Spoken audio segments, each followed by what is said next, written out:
네, 시작하겠습니다. 네, 오늘 빌립보서 개론을 시작합니다. 먼저 여러분들 빌립보서를 읽고 오신 분들이 있을 텐데 빌립보서 읽으신 분들 어떻습니까? 이미지가 그 어조 어떤 그 분위기, 글의 분위기라든가 어조가 어떤가 이렇게 보면 앞에 우리가 지금 읽었었던 고린도전서나 갈라디아서보다 저자의 어조가 좀 따뜻하고 사랑이 넘치고 뭐 이런 것 같지 좀 않습니까? 우리 빌립보서가 어떤 서신인가 우리가 지금 같이 보면 좋을 것 같습니다. 예, 이게 친근하다라고 얘기해 주시는 분이 있네요. 그렇죠. 그런 느낌이 좀 듭니다. 이렇게 따뜻해요.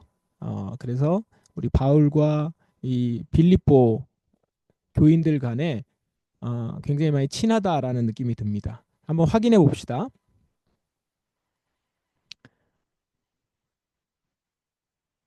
네.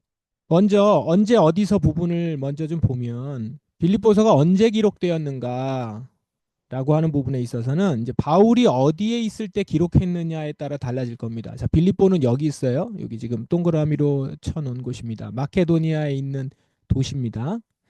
아, 그럼 어디에 있을 때 기록했느냐에 따라 달라집니다. 왜 그러냐면 빌립보서는 그 내용을 읽어보시면 자기가 감옥에 갇혀 있었다라는 것을 말하거든요. 그러니까 이것도 옥중서신이죠. 에베소서처럼 빌립보서도 옥중서신입니다. 그 책에서도 소개를 하고 있지만 바울이 감옥에 갇혔거나 감옥에 갇혔을 수 있는 상황이 되는 곳, 이제 거기를 찾아보면 되는데 세 지역이 있습니다. 로마가 있고요. 그 다음에 로마는 이제 이탈리아 수도죠. 로마가 있고 그 다음에 가이사랴는 여기 있습니다. 가이사랴가 있고 그리고 에베소입니다. 에베소, 에베소 여기죠. 에베소는 여기 있습니다. 자, 이렇게 세 군데라고 봐요. 학자에 따라서는 이제 고린도까지 언급을 합니다. 고린도는 여기 있고. 네. 이제 이 지역인데요. 이제 그러고 보면 여러분 그 바울이 수감 생활을 정말 많이 했죠. 고생 정말 많이 한 그런 사람입니다. 우리는 이제 글로만 봤을 때 그리고 바울을 생각할 때 지금은 성공적인 면을 좀 많이 보게 되잖아요. 사역을 잘했고 뛰어난 면을 많이 보게 되는데 글을 읽으니까 사실 바울의 삶은 정말 고난의 연속이었습니다. 한편으로는 사서 고생하는 것이기도 하죠. 세상 사람들이 봤을 땐. 우리는 왜 그렇게 고생하는지를 알죠. 그를 그렇게 움직였던 이유를. 오늘 빌립보서에서도 그 내용이 나옵니다. 아무튼 로마, 가이사랴, 에베소, 뭐 고린도 이 지역 중에 하나가 유력하다고 보는데 이제 전통적인 입장은 당시 편지와 소식을 주고받았던 정황들을 이렇게 고려해 보면 로마인 것으로 보입니다. 그러니까 로마 감옥에 있을 때 빌립보 교인들과 소통을 한 것으로 봅니다. 이제 그런데 이제 책에도 나와 있는데 로마라고 했을 때 로마 감옥에서 썼다라고 했을 때 문제는 빌립보까지의 거리가 상당히 멀다는 겁니다. 뭐 이렇게 배를 타거나 하면 좋겠지만 거리로 하면 상당히 먼 거리가 되는 거예요. 근데 그 글을 보면 자주 소통을 했던 것으로 보여요. 빌립보 교회와. 그렇다면 그러기에는 당시 상황에서는 너무 멀죠, 거리가. 지금과 같이 무슨 SNS가 있거나 전화가 된다거나 이런 게 아니니까요. 이제 편지로만 그리고 인편으로만 소식을 전하는 것인데 이런 이유에서 학자들은 한편으로는 에베소에서 기록했을 것이다. 이게 제일 가까운 곳이죠. 그렇게 보기도 합니다. 근데 이제 에베소에서는 감옥에 갇혔었다라는 얘기는 없어요. 감옥에 갇혔을 법한 상황은 있었지만 그런데 빌립보서 내용만을 가지고 보면 로마 감옥에 있을 때가 더 적합해 보입니다. 로마 감옥에 있을 때라고 보는 것이 적합해 보여요. 그 1장 30절에 보면 현재 싸우고 있는 문제와 빌립보가 그러니까 바울이 싸우고 있는 문제와 빌립보가 싸우고 있는 문제가 본질적으로 동일하다고 얘기를 해요. 이런 거를 좀 따져보면 로마가 더 적합하다라는 것이죠. 자, 그러면 이제 거리 문제가 아까 있었잖아요. 너무 멀지 않냐? 거리 문제를 설명하면 되는데 이제 어느 학자가 이렇게 설명을 합니다. 이 시대에 그 시대에 로마 시대에 아주 발달한 게 하나가 있었습니다. 그게 뭐냐면 군사도로예요. 로마의 군사도로 유명하죠. 군사도로가 아주 잘 발달되어 있었거든요. 그리고 그 군사도로를 통해서 많은 상인들이 자주 다녔고 그 군사 도로가 난 지역들이 다 도시가 많이 발전을 했죠. 도로가 발전을 했다라는 겁니다. 이런 점으로 보면은 잦은 소통이 가능했을 것이다. 이렇게 보는 거예요. 저도 이 점을 동의합니다. 따라서 로마 감옥에서 기록한 것으로 보고 그렇다면 연도로 하면 저작 시기는 61년에서 62년 사이가 될 겁니다. 자, 그러면 이제 누가 기록했는가, 또 상황은 어땠는가를 잠깐 볼까요? 빌립보서는 누가 작성했는가? 이제 서문에 나오지만 바울과 디모데가 빌립보에 살고 있는 모든 성도들과 감독들과 집사들에게 이렇게 이제 바울이 쓴 것으로 보입니다. 바울이 쓴 것으로 보이는데 이것에 대해서 이견은 없어요. 그런데 이제 저자에 관해서 최근에 논란되는 부분이 좀 있습니다. 그게 뭐냐면 책에 있는 것으로 설명을 드리면 바울의 어조가 1, 2, 3, 4장이잖아요. 빌립보서가. 근데 3장에서 갑자기 바뀌어요. 어조가. 그 전까지 되게 따뜻했고 내용이 그냥 서로 친근하게 오가는 것처럼 보이는데 3장에 가서는 이제 3장의 1절이 이렇게 시작하거든요. 끝으로 형제들아 주 안에서 기뻐하라. 이제 마무리하는구나 이렇게 싶은데 2절을 가면 갑자기 개들을 삼가고 행악하는 자들을 삼가고 이러면서 나와요. 개들을 조심하라 이거거든요. 그러니까 지금 되게 과격한 언어를 쓰죠. 그러면서 논쟁으로 갑니다. 이건 갈라디아서나 고린도전서에서 보던 어조예요. 이런 내용들은. 자, 이러다 보니까 이거 빌립보서 이 바울이 혼자 쓴 거 맞나? 즉 이 뒷부분 3장 이쪽 뒷부분은 다른 사람이 쓴 거 아닌가? 이제 이런 의문이 제기된다는 거죠. 그러니까 이게 하나의 편지가 아니라 빌립보서가 여러 개의 편지가 합성된 것이 아닌가? 왜 그러냐면 이제 또 두 개가 아니라 뭐 세 개 이상이 될 거라고 하는 게 이제 2장 5절에서 11절이거든요. 이게 이제 그는 하나님의 본체시나라고 쭉 시작되는 예수님 찬미송이에요. 11절까지 나오는. 이게 하나의 찬미송으로 돼 있고 이거는 바울이 적은 것이 아니에요.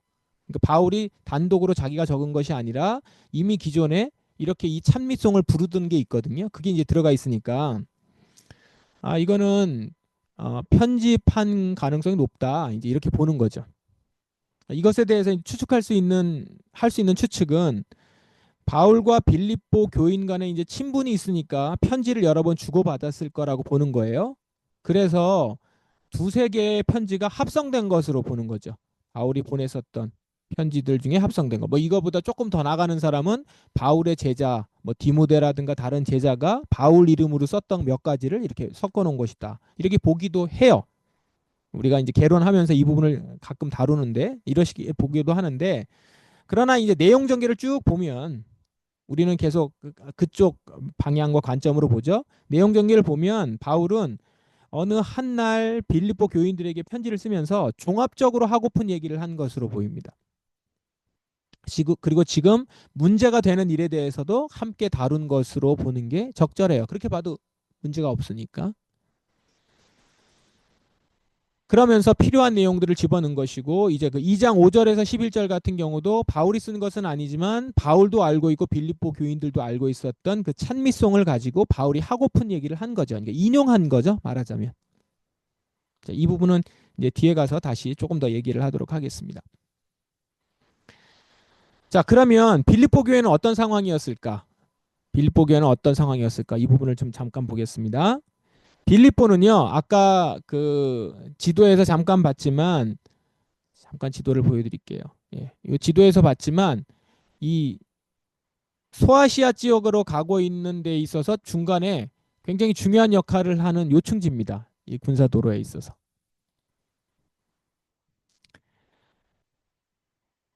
전략적 요충지라고 하죠. 그런 곳이었어요.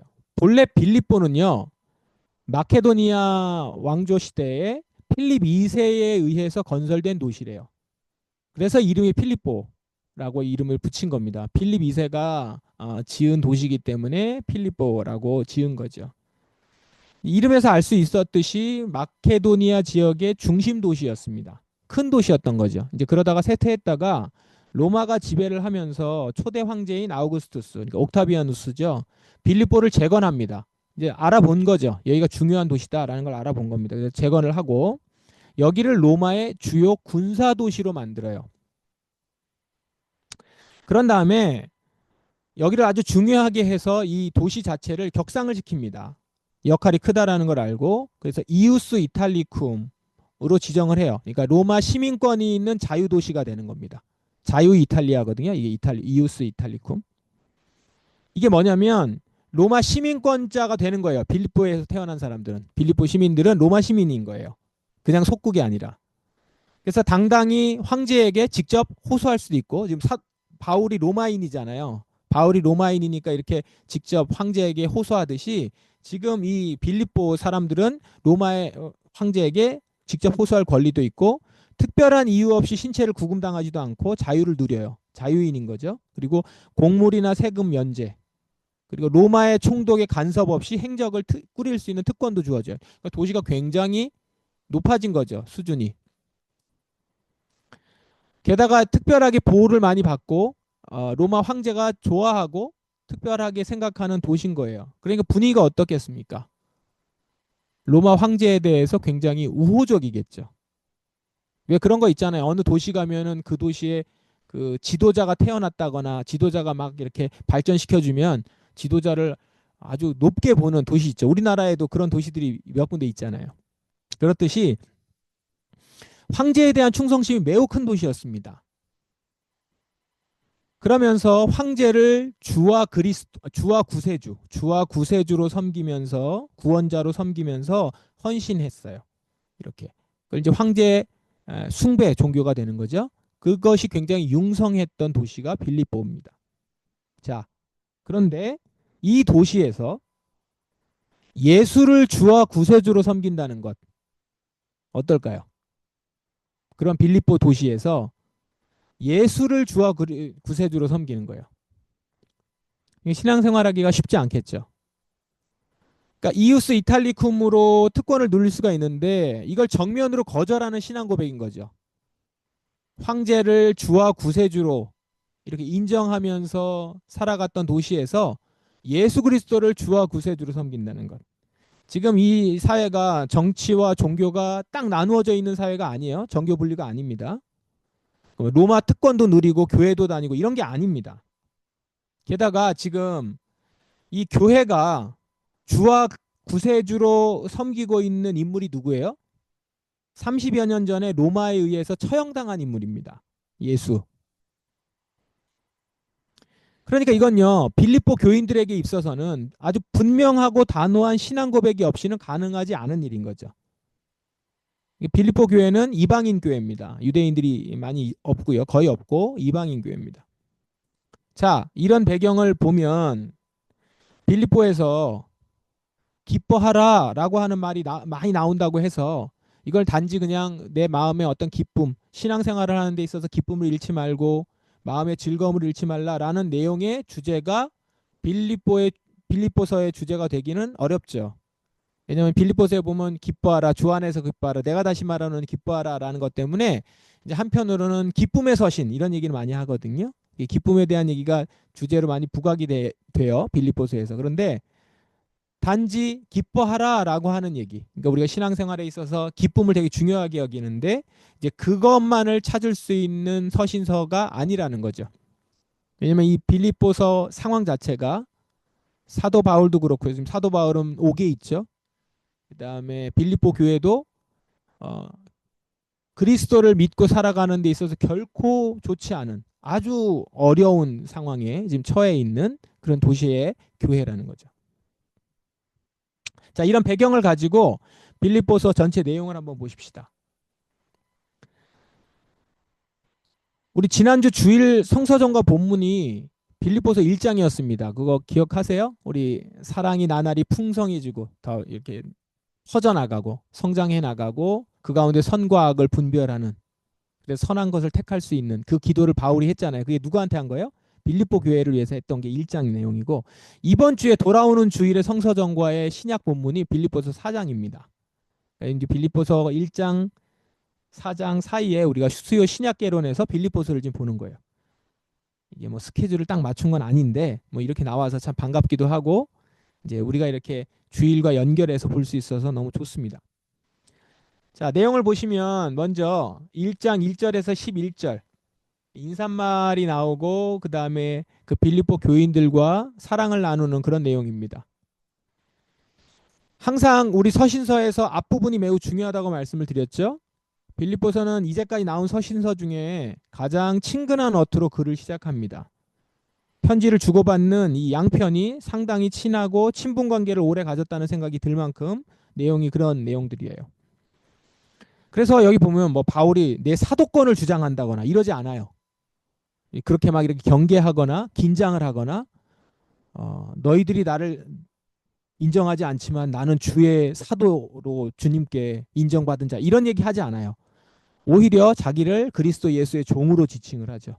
그리고 빌립보 교회를 생각할 때마다 감사와 기쁨이 너무 넘치고 너희들이 나에게 한 그 사랑이 너무 감사하고 이제 이러면서 너무 좋은 거야. 빌립보 교회를 생각하면.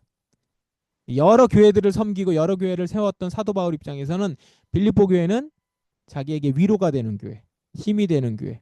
지금도 감옥에 있는데 이 뒤에 가서 나오지만 감옥에 있는데 계속 선물도 보내주고 먹을 것도 주고.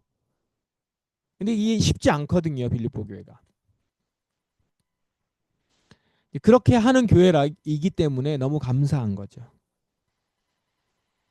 이게 특별히 바울에게 있어서 매우 높이 평가하는 이유는 그냥 자신을 단지 도왔기 때문이 아니라 지금 바울이 로마에 갇혀 있어요. 그러면 로마 황제에 의해서 신문을 받고 있는 중범죄자가 될 수 있잖아요. 그런데 빌립보 교회 상황에서 봤을 때는 이 빌립보 지역이 로마인들이 그 자유도시란 말이에요. 이런 곳에서는 이 로마법에 대한 부분들이 되게 민감하게 작용을 하기 때문에 지금 사도 바울이 지금 로마의 감옥에 갇혀 있는 이런 혐의를 받고 있는 사람하고 교회가 계속 소통을 하면 불이익을 당할 가능성이 훨씬 높죠. 이런 것들이. 그럼에도 불구하고 빌립보 교인들이 사도 바울과 계속 소통을 하고 도움을 준다는 거예요. 의리가 있죠. 어느 정도 희생을 감수하지 않으면 안 되는 건데 이걸 하고 있다라는 거죠.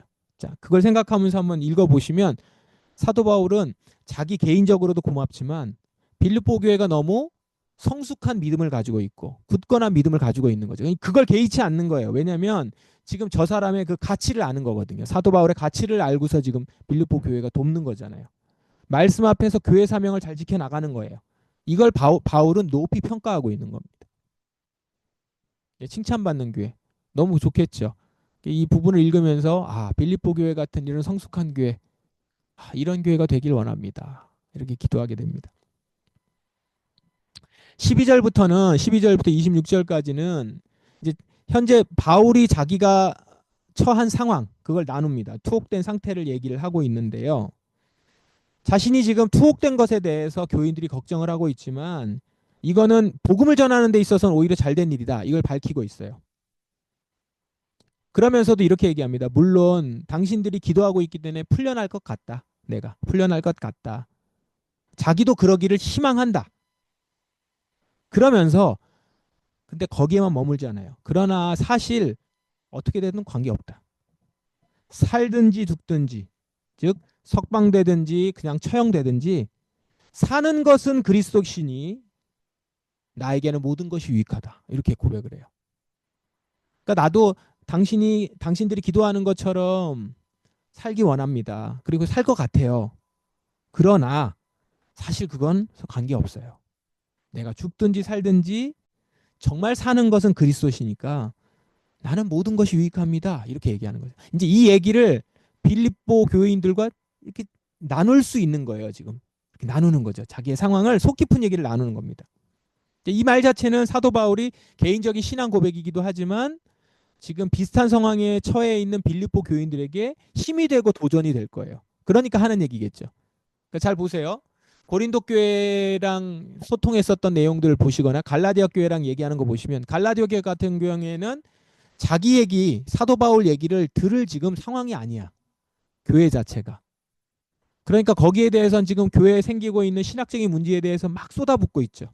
고린도 교회는 뭐 많이 부유하고 많이 가지고 있는데 그들이 엇나가고 있는 모습들을 보면서 답답하고 게다가 자기 사도 바울을 자기를 인정하지 않는 자들에게 자기를 변호하는 이런 얘기들이 막 있다면 여기서는 지금 빌립보 교회와의 관계는 사도로서의 관계.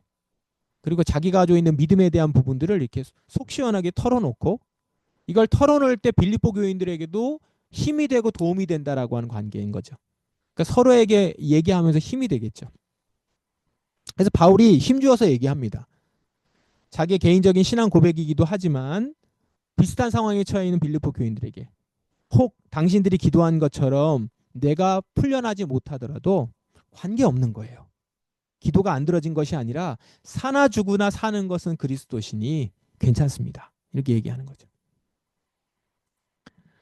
자, 그러면서 이제 권면으로 들어갑니다. 이제 빌립보 교회에게도 권면을 하려고 이 글을 쓴 거니까, 편지를 쓴 거니까 이제 같은 상황에 있는 빌립보 교회의 어려운 상황. 그러니까 어떤 상황이죠? 외부에 반대가 있고 고난이 있고 어려움이 있어요. 일단은 그 빌립보 상황에서 예수를 주와 구세주로 고백한다는 것 자체가 자기들은 그 로마의 눈치를 봐야 되고 그 감시를 피해야 되고 황제를 숭배하지 않는다라는 것 때문에 그 모든 보호에서 배제되기 때문에 굉장히 위험한 상황이거든요.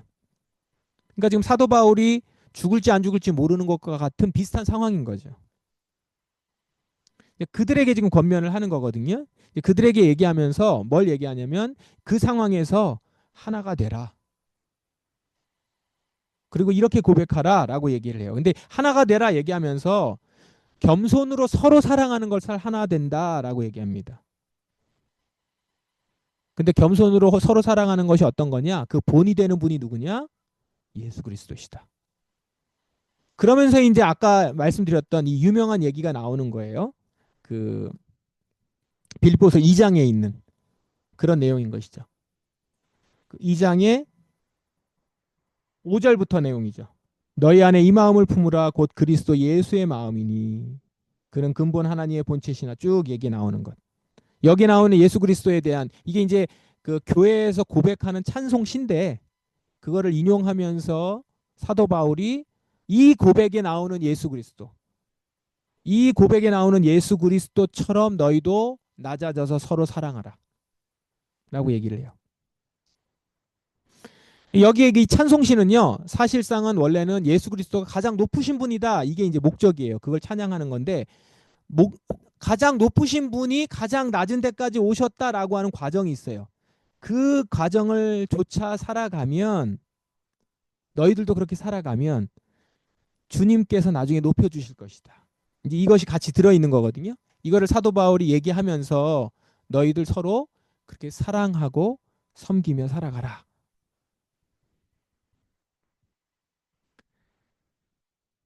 자, 이렇게 그렇기 때문에 예수 그리스도를 주로 고백하는 자들, 예수 그리스도를 본받아서 이렇게 살아가게 되면 그분이 나중에 가장 높으신 곳에서 모든 권세 있는 분으로 이제 올라가시고 그분을 섬기는 우리 또한 그분들과 같이 높아질 수 있고 그 안에서 영원히 살아갈 수 있을 그 구원을 이룰 것이기 때문에 그러므로 장차 이루어질 구원을 생각하면서 그걸 생각하면 기뻐하지 않을 수 없는 것이죠. 그래서 나오는 결론이 뭐냐면 기뻐하라예요. 그래서 기뻐하라. 그리스도 안에서 이루어질 구원이 있기 때문에 기뻐하라. 이게 나오는 거죠. 제가 이 얘기를 왜 하냐면 빌립보서에 나오는 너희가 기뻐하라. 내가 다시 말하노니 기뻐하라. 이제 이 얘기를 보면서 그래 기뻐해야지 기뻐해야지 하면서 기쁨을 적용하기 위해서 이렇게 기쁨을 자꾸 생각하고 긍정적인 생각을 하고 좋은 말을 많이 하고 기분 좋은 얘기를 많이 하고 뭐 이런 걸로 기뻐하는 게 아니고 그러면 기쁨이 생기는 게 아니라 그리스도를 깊이 묵상하라는 거예요. 깊이 생각하라. 그 가운데서 나의 삶을 그리스도가 살았던 그 예수 그리스도께서 하셨던 것들에 따라서 본을 따라서 행하면 그 가운데서 예수 그리스도가 주시는 그 소망이 있고 다시 오실 때 우리에게 주시는 게 있기 때문에 그것 가운데서 주시는 말할 수 없는 기쁨이 소망에서 나오는 기쁨이 있다라는 것이죠. 자, 그 다음 내용은 바울 자신의 상황을 잠깐 언급을 합니다. 거기에서 디모데하고 에바브로디도에 대한 근황을 언급합니다. 그 부분을 읽어보시면 빌립보의 상황이 그리고 사도 바울과 빌립보 교회 간의 어떤 얘기들이. 그 다음에 디모데와 에바브로디도가 어떤 상황, 그 일들을 했겠구나라는 걸 볼 수 있고요. 이제 3장부터 4장 3절까지는 두 번째 권면이 나오는데 여기에서 아까 얘기한 것처럼 어조가 좀 바뀝니다. 마무리할 것처럼 얘기하다가 갑자기 강경한 어조로 말을 이어가요. 개들을 조심하라. 이렇게 아주 과격한 언어까지 나오죠. 이거는 이방인 교회들에 흔히 있었던 교회를 어지럽히던 자들, 그들에 대해서 조심하라는 거예요. 헬라파들. 할례를 옹호하고 헬라파가 아니고 할례파. 제가 지금 오타입니다. 할례파. 할례를 옹호하는 할례파를 조심하라는 거예요. 그들이 어지럽히는 그 바를 따르지 말고 예수 그리스도를 아는 지식, 그 고상한 지식을 따를 때 그 고상한 지식 외에는 다른 것을 해로 여기라. 그걸 권면하는 겁니다. 이는 모든 그리스도인을 따르는 자들은 동일한 것이니까 바울 자신도 그렇게 했듯이 빌립보 교인들도 예수 그리스도를 본받자 이걸 지금 권면을 해요. 자, 또 한편으로는 교회 내부 안에 있는 두 리더가 갈등하는 것을 이제 중재를 합니다. 둘을 화해하라고 해요. 거기 보면 유오디아와 순두개가 나오죠. 4장에. 유오디아와 순두개가 이 두 사람이 여인인데 이 두 사람 화해하라라고 얘기합니다. 자, 이걸 보면 빌립보 교회의 상황을 좀 알 수 있는데 빌립보 교회는 여성 리더십이 강했던 것 같아요. 이 두 여자를 얘기하는 거는 특별히 그냥 두 여자가 막 다툰 게 아니라 리더급이기 때문에 얘기하는 거거든요. 빌립보 교회는 처음 세워질 때부터 여성 리더십이 강했습니다. 그 루디아가 빌립보 교회의 최초 회심자예요. 그러니까 교회가 그러고 나서 세워진 거죠. 빌립보 교회가 세워지고 루디아가 들어왔다기보다는 루디아와 함께 빌립보 교회가 세워진 거죠. 이 루디아가 누굽니까? 자주 옷감 장사라고 나오는데 지금으로 하면 고급 원단 사업을 하는 여성 사업가죠. 돈이 많았던 것 같아요. 그녀가 빌립보 지역의 최초 회심자고 그녀를 중심으로 교회가 세워진 걸로 알려져 있습니다. 그러니까 여성 파워가 센 교회예요. 기본적으로. 두 여성을 중심으로 해서 이제 긴장과 갈등이 아마 생겼던 것 같아요. 이걸 들은 바울이 지금까지 권면한 그 기조 안에서 그리스도의 마음을 품고 하나 되기를 힘쓰라 권하는 겁니다. 그러니까 앞서서 얘기했었던 그리스도를 본받아라. 그 안에서 서로 하나 되기를 힘쓰라. 라고 하는 그리스도가 어떤 분이신지를 묵상하면 너희들은 서로를 사랑할 것이다. 이거를 지금 유오디아와 순두개에게도 그대로 적용하는 것이죠. 그리스도 안에서 하나가 되라. 그리고는 이제 9절까지는 이제 마무리 권유를 합니다. 마무리 권유. 권유했던 것들, 이제까지 권면했던 걸 정리하는 내용으로 4절부터 9절까지 내용이 나온다고 보면 좋겠는데요. 두 가지를 정리해요. 첫 번째는 주 안에서 기뻐하라. 내가 다시 말하노니 기뻐하라. 그런 다음에 뭐라고 해요? 너희 관용을 모든 사람에게 보이라. 주께서 가까우시니라. 이렇게 얘기하거든요. 그런 다음에 이제 아무것도 염려하지 말고 기도에 대한 내용이 나오죠. 자, 이게 뭐냐면 그리스도를 생각하고 그리스도를 중심으로 살아가게 되면은 그 가운데 나오는 외적인 모습이 뭐냐면 그리스도를 따르면 개인적으로는 기쁨이 생긴다라는 거예요. 기쁨을 갖게 된다는 거죠. 그러니까 너희가 기뻐한다라는 것은 내가 그리스도를 중심으로 해서 살아가면 기쁨이 생긴다라는 거예요. 공동체적으로 어떻게 나타나느냐? 겸손이 하나 되는 모습을 갖추게 된다라는 것이죠. 그러니까 지금 빌립보서에서 얘기하고 있는 핵심 내용이 뭐예요? 그리스도 중심의 삶을 살으라는 거죠. 그 얘기를 하면서 그 얘기의 겉으로 드러나는 모습이 기뻐함, 그리고 다른 사람에게 자신의 관용, 다른 사람과의 상황에서 하나됨을 계속 추구하고 있는 것. 그게 나타난다는 거죠. 우리가 신앙생활이라게 기본이라고 하는 이런 권면들의 이유는 바로 예수 그리스도, 동기는 예수 그리스도다라는 것들을 마무리 권면으로 이렇게 사도 바울은 빌립보 교인들에게 주고 있습니다. 그리고 이제 마무리해서 권면하면서 이제 인사를 하는데 이제 빌립보 교인들과 또 사랑을 나누는 내용들이 나와요. 길게 나옵니다. 빌립보 교인들이 자신에게 보낸 선물, 아마 뭐 양식이라든가 이런 것들을 보냈겠죠. 이 사랑에 진심으로 감사하면서도 또 이 얘기를 합니다. 본질적으로 자신은 자족하며 살아간다는 거예요. 그걸 다시 한번 말을 해요. 여기서 그 유명한 말씀이 나오죠. 내게 능력 주시는 자 안에서 나는 모든 것을 할 수 있다. 나는 아무것도 없어도 부유하게 살 수 있고 지금 너희들이 나에게 이런 많은 것들을 주셔서 풍족한 가운데서도 난 또 살아갈 수 있고 이렇게 얘기를 하는 거죠. 그러면서 이 고백을 하면서 자신의 처지와 비슷한 빌립보 교인들에게도 권면을 하고 있는 것입니다. 그러니까 이런 거죠. 선물을 받으면서 사랑에 감사하고 이것 때문에 풍족하게 살 수 있어서 너무 좋다. 당신들이 준 선물 때문에 나 너무 좋아. 라면서 기뻐해요. 그런데 한편으로 그런데 이것이 없다고 해도 불행하지 않을 거야 나는. 그래서 두 실천 원리가 아주 상호작용하면서 이렇게 있어요. 만족하면서도 무엇인가 얻었을 때 기뻐해요. 그러면서 사도 바울은 내가 당신들에게 다시 응답하거나 나도 선물을 주고 싶지만 줄 수 없어. 하나님께서 그 모든 당신들이 나에게 베푼 사랑에 대해서 갚아주시기를 나는 기도합니다. 그리고 이런 모든 상황과 나에게 이런 은혜를 주신 것에 대해서 하나님께 영광을 돌립니다. 이렇게 고백을 하죠. 그리고 나서 마무리 인사 있잖아요. 전형적인 마무리 인사는 아주 짧은 편입니다. 왜냐하면 앞에 있는 마무리 권면 있죠. 거기에 집중하도록 하고자 하는 의도가 있는 것 같아요.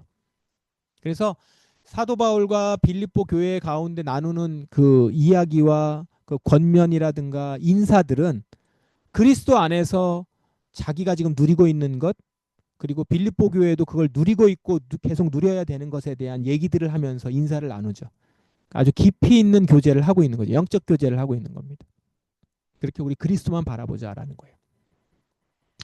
빌립보서 말씀 중에서 중요한 대목 한 부분 마지막으로 보겠습니다. 아까 말씀드렸던 빌립보 교회에 집중하라라고 하는 말씀이에요. 그러니까 빌립보 교회에 집중하라. 누구에 대해서 집중하라 얘기하는가? 바로 그리스도죠. 그래서 이렇게 시작합니다. 너희 안에 이 마음을 품으라. 곧 그리스도 예수의 마음이니 라고 하면서 지금 여기 그는 근본 하나님의 본체시나 여기서부터 요 밑에까지 영광을 돌리게 하셨느니라. 여기가 이게 찬송시입니다. 이거 한번 읽어볼 테니까 잘 들어보세요.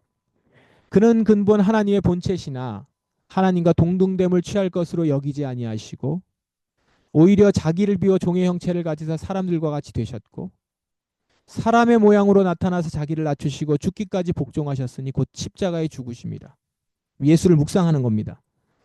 이러므로 하나님이 그를 지극히 높여 모든 이름 위에 뛰어난 이름을 주사 하늘에 있는 자들과 땅에 있는 자들과 땅 아래에 있는 자들로 모든 무릎을 예수의 이름에 꿇게 하시고 모든 입으로 예수 그리스도를 주라 시인하여 하나님 아버지께 영광을 돌리게 하셨느니라. 이게 우리가 품어야 되는 예수님이시고 그 예수님이 가지셨던 행동과 그의 마음을 우리가 품어야 된다라는 거죠. 그러면서 이제 결론, 그 이 부분에 대한 결론이 이거예요. 그러므로 나의 사랑하는 자들아, 너희가 나 있을 때뿐만 아니라 그냥 내가 얘기할 때뿐만 아니라 지금 나 없을 때도 항상 복종해서 두렵고 떨림으로 너희 구원을 이루라. 어디 안에서요? 그리스도 안에서. 지금 바울은 옥에 갇혀서 죽을 수 있는 상황이에요. 빌립보 교회는 열렬한 황제 숭배를 하는 도시에서 예수 그리스도를 주로 고백하면서 사회적으로 고립당할 수 있는 심지어 육체적으로도 어려움을 당할 수 있고 사도 바울처럼 갇힐 수도 있는 어려운 상황이에요. 바울은 지금 자신과 같은 처지인 교회에 그들이 그래도 애써서 주의 복음을 따르려고 하는 그들에게 역시 우리가 믿을 것은 우리가 집중할 것은 예수 그리스도다. 그러면서 자신의 영혼 깊은 곳을 드러내면서 자기가 이 고백으로 지금도 이 자리에 있다라고 하면서 자기가 고백하듯이 너희 빌립보 교회야 너희도 이 고백으로 예수의 마음을 기억하며 끝까지 너희 구원을 이루어가라. 이렇게 권하는 겁니다. 여기서 바울의 고백은 지금 이런 상황에서도 자신에게 삶의 의미를 부여하는 것은 오직 십자가에 못 박히시고 죽은 자 가운데 살아나신 그리스도. 그리고 이제 빌립보 교회도 결국 너희들이 붙들고 살아가야 될 바로 그 고백은 예수 그리스도. 우리 어디 있든지 간에 예수 그리스도 집중하자. 그분을 묵상하자. 그래서 우리의 구원을 이루자. 이러면서 권면을 하고 힘을 얻는 것이죠.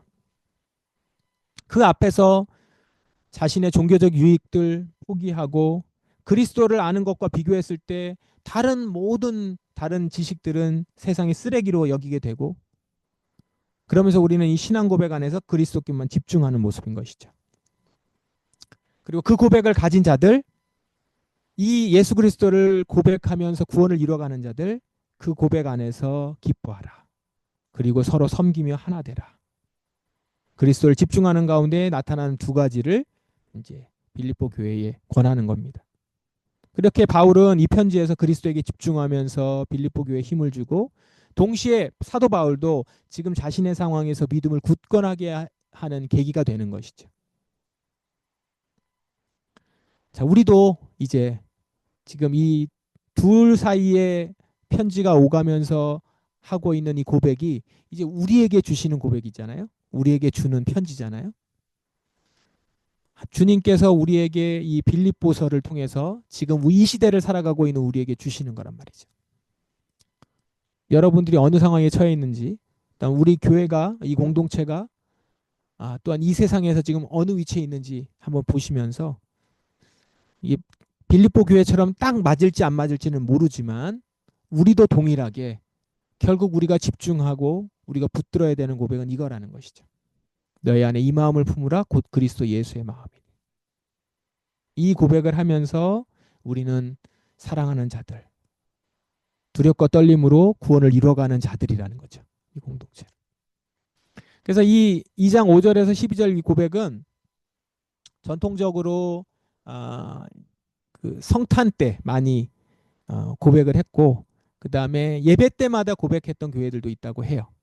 저희 교회에서도 성탄절에 이걸 같이 고백을 많이 했었죠. 함께 예수 그리스도를 우리의 구주로 고백하는 찬송시거든요. 이 고백을 가지고 우리는 구원을 이루어가는 자들이다라는 것들을 서로 상기하면서 같은 고백을 하는 우리 서로 하나가 되고 서로에게 관용을 베풀고 그 안에서 주의 오심을 기다리며 기뻐하고 아무것도 염려하지 말고 오직 모든 일에 기도와 간구로 우리의 구할 것을 감사함으로 하나님께 아뢰는 자들, 이런 공동체로 선다라는 것이죠. 빌립보서 예수 그리스도께 집중해서 그 안에서 구원을 이루어가는 그런 공동체의 권면을 오늘 동일하게 우리에게도 주시고 있다라는 것입니다. 자, 여기까지 우리 오늘 빌립보서 함께 우리 개론을 보았습니다.